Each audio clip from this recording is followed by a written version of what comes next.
So, ayan guys, mayroon akong nabiling liempo. Pinahiwa-hiwa ko siya guys na maliliit. Ito ay pangsahog natin. Ang ginawa ko guys ay pinakuluan ko muna ng tubig at tinimplahan ko ng asin. Lagyan ko ng kaunting paminta. Granules. So, ayan. Patutuyuan ko yan hanggang magkatas ang kanyang sariling katas na mantika guys. Para ipanggisa natin sa ricado ang bawang sibuyas at kamatis lang. At meron naman tayo dito pinalambot na beans or munggo.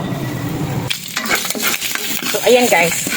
Kaunti lang ang naging katas na mantika guys kasi kunti lang naman ang taba. Pero goods na yan, atin naman isasangkot sa na itong mga kado. Pinagsabay-sabay ko na guys yung bawang sibuyas at kamatis.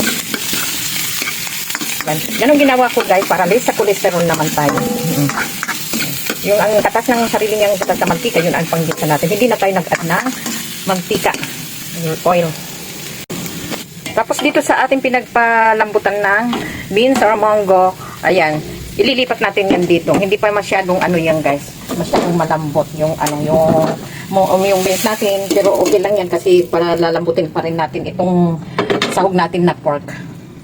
At habang pinalalambot natin yung pork guys, pati yung ating gulay na beans, ay lagyan na natin ng asin.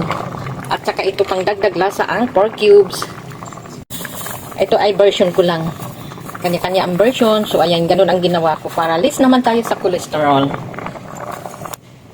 So, ayan na guys. Malambot na yung ating pork. Ayan. Ilagay natin yung gulay. Ayan, maraming dahon ng ampalaya. Diba? Ayan, gustong gusto ko yan.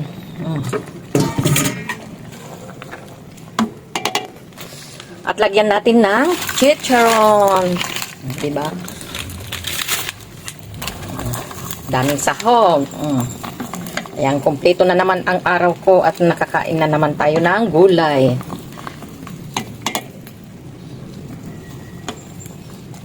Sarap nito. Ang ating tikman. Napakasarap.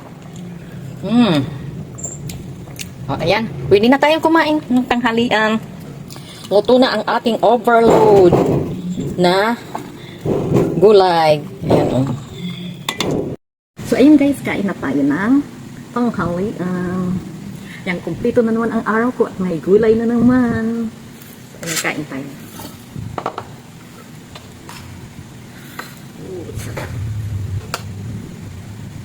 Itong palaya.